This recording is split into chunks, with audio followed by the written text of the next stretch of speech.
안녕하십니까. 윤투TV 윤윤철입니다. 날씨가 많이 풀렸습니다. 하지만 이런 날씨에는 또 미세먼지가 극성이라 건강에 유의하시기 바랍니다. 오늘은 윤투TV 제 23012호를 시작하겠습니다. 첫 번째, 시에 녹아든 세상사. 제목, 연두 기자회견. 다를 거라 택했었고 회기 보고 찍었는데 국정 어필 어떤 장인 기자회견 기피하네. 안 하면은 안 생기고 안 생기면 그대로인데. 지금 윤석열 대통령이 취임한 지 햇수로 3년째가 돼갑니다. 일반 국민들은 물론이고 윤석열 대통령을 지지했던 분들도 요즘 생각이 좀 많으리라 생각됩니다. 덜어는 안타깝고 또 덜어는 후회되고. 지금 윤석열 대통령은 2년째 연두 기자회견을 하지 않고 있습니다. 대통령을 어필하고 국정을 설명하는데 그 기자회견만한 것이 왜 있다고 이렇게 안 하는지 모르겠습니다. 국민들께 국정을 설명하고 설득을 안 하면 도대체 누구한테 하려고 하는지. 취임 초 그 도 스태핑 할 때의 그 패기와 소통 의지는 다 어디로 갔습니까? 대강 왜 깊이 되는지 이해가 안 되는 바는 아니나 그럴수록 더 해야 되지 않겠습니까? 고 노무현 대통령 후보 시절에 그 부인 집안의 사상 문제가 나왔을 때 그렇다고 마누라를 버리란 말입니까? 이 한마디로 게임 끝이었지 않습니까? 최소한 그 정도 패기는 보여주셔야 대한민국 대통령이고 또 성원과 지지해준 국민들에 대한 의리가 아닐까요? 저는 방송에서 수차 말했다시피 민주당 정권이 되었건 국민의힘 정권이 되었건 어차피 출범한 정권은 성공을 해야 최소한 그만큼이라도 대한민국이 발전한다는 그런 확고한 생각을 갖고 있습니다. 국민들은 기다립니다. 아무것도 하지 않으면 아무 일도 안 생깁니다. 아무 일도 생기지 않으면 아무런 변화가 없습니다. 지금 이 상태로 그대로 가는 겁니다. 부디 시기를 놓치지 마시기 바랍니다. 두 번째, 구성, 입에서 나는 소리. 3위, 참 낯간지러운 소리. 신성식 전 부장검사죠. 이번에 검사직 사표를 내면서 이런 말 했습니다. 이재명 대표는 정말 먼지 한 톨 나지 않는 사람이다.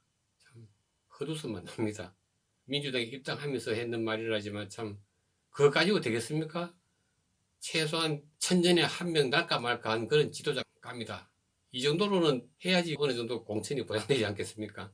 정말 참 당시 같은 사람한테 20여 년간 국민 세금으로 호요식하게 했다는데 참 공함을 느끼네요. 당신 인생의 그 자존감과 그 20여 년 검사 생활 했는 데 대한 프라이드는 전혀 없나 봅니다. 2위, 기가 막힌 소리. 강규태 전 부장 판사죠.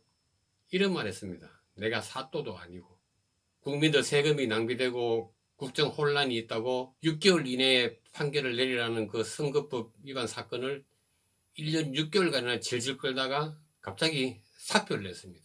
변호사 개업을 한다고 합니다. 말인즉슨 정인이 50명이나 되는데 내가 무슨 사또도 아니고 애당초 정인 50명 되는 사건 맡을 그런 능력이나 그릇도 안 되면서 왜 이때까지 판사 짓을 했는지 모르겠습니다. 빨리 변호사 개업이나 하지. 아, 부장 판사라는 전관이 필요했군요. 그래야 정관 예우를 받죠. 변호사 하면서. 이때까지 참 법관이라 하면은 일단 훨씬 높은 수준의 도덕성과 인품을 가지고 있는 줄 알았는데, 물론 대다수 그러겠지만, 얼핏 생각나는 판사들을 보면은 거짓말과 거짓 해명으로 수사받게 될지도 모르는 역대 대법원장 중에 제일 폼 떨어지는 공과 사를 구별 못하는, 그러고도 전직 대통령을 배출한 변호사 모임의 회장 출신의 김명수, 돈을 받고 야당 대표의 정치 생명줄을 가늘게 이어준 벌금 50만원, 80만원, 100만원 그걸로 줄다리기를 하면서 국민들을 우롱한 권순이, 정의의 사도인 척 온갖 똥폼을 다 잡더니 결국 탐욕의 화신이었던 것이 만천하에 드러난 박영수. 제가 일전에 앞으로 AI나 컴퓨터에 판결을 맡기는 날이 오지 않게 하려면 정말 앞으로 잘해라고 경고를 했었는데, 앞으로 정말 그런 시대가 올지도 모르겠습니다. 어차피 대부분 판례 없으면 판단도 못하고 양형 기준이 없으면 형량도 창의적으로 못 내리는 사람들인데, 차라리 AI에다 맡기면은 그 택도 아닌 6개월 만에 판결 내려야 되는 걸 1년 6개월 끌다가 갑자기 또 한 1년을 공전하게 만드는 이런 어이없는 일은 안 생기겠죠. 1위, MBC 관계자. 얼마 전 이런 말을 했습니다. 승복 못한다. 항소하겠다. 얼마 전 법원이 지난번 윤석열 대통령 미국 방문 때 그 욕설, 비속어에 대해서 전문가가 아무리 들어도 판독이 안 되니 정절 보도를 하라 했는데 못한다, 항소하겠다 이랬습니다. 저는 그것에는 전혀 관심이 없습니다. 그 뭐 바이든을 했는지 날리면을 했는지 그건 관심도 없지만, MBC가 국민들 알권리 운운하는 걸 들으면 정말 역겹습니다. 정말 역겨워서 건드릴 수가 없습니다. 그 옛날 80년도 그 신군부 독재가 시작될 적에 정말 영혼을 모아서 아부 방송에 충성 경쟁을 하던 MBC가 국영방송인 KBS보다도 더욱더 열심히 아부 방송을 해서 결국은 사장이 문고부 장관으로 발탁되는 그런 영광을 얻은 MBC가 국민들 알 권리는 고사하고 국민들을 억압하는 그 독재자들을 칭송하기에 밤낮이 없었던 그 MBC가 지금 정권이 바뀌었다고 그때 미안했는지 반대 진영에 또 딸랑딸랑 하는 것을 보면은 정말 구역질이 납니다. MBC가 왜 이럴까 가만히 생각해 보면은 KBS도 마찬가지입니다만 희한한 그 지배구조에 기인하지 않나 싶습니다. 그 옛날 독재자들이 근로자들, 노동자들 억압할 적에 잘 하던 말이 있습니다. 노사가 한 몸이 되어야 한다. 지금 MBC나 KBS 보면 특히 MBC는 노사가 완벽하게 한 몸이더군요. 축하합니다. 노조원이 노조간부가 되고, 노조간부가 다시 노조위원장이 되고, 노조위원장이 사장이 되고, 사장이 다시 노조원이 되고, 또 일부는 국회가 되고, 참 완벽하네요. 노사 한 몸. 독재 정권이 그렇게 하려 해도 안 되던 노사 한 몸이 드디어 이 대명천지 민주사회에서 이루어냈네요. 구독자가 100명 조금 넘는 저도 벽에 저울 그림을 그려놓고 이 방송을 하고 있는데, 당신들이 진정 언론을 생각한다면 한 발짝만 물러서서 한번 생각해 보세요. 가슴에 손을 얹고.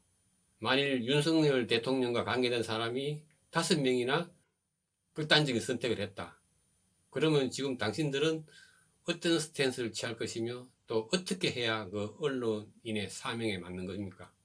오세훈 서울시장 부인이 서울시 법인카드로 소고기 사 먹고 김밥 사 먹고, 법인카드를 쓸 수 없는 휴일에는 직원들 일반 카드로 결제했다가 다음 평일에 다시 가서 법인카드로 바꿔치기 하는 그런 짓까지 했을 때 당신들은 어떤 태도를 취했을까요?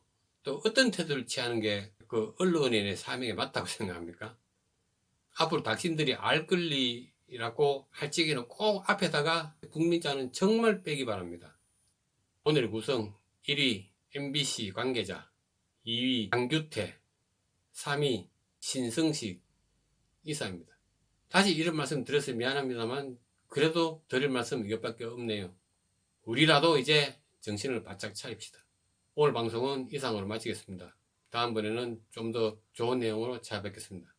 감사합니다.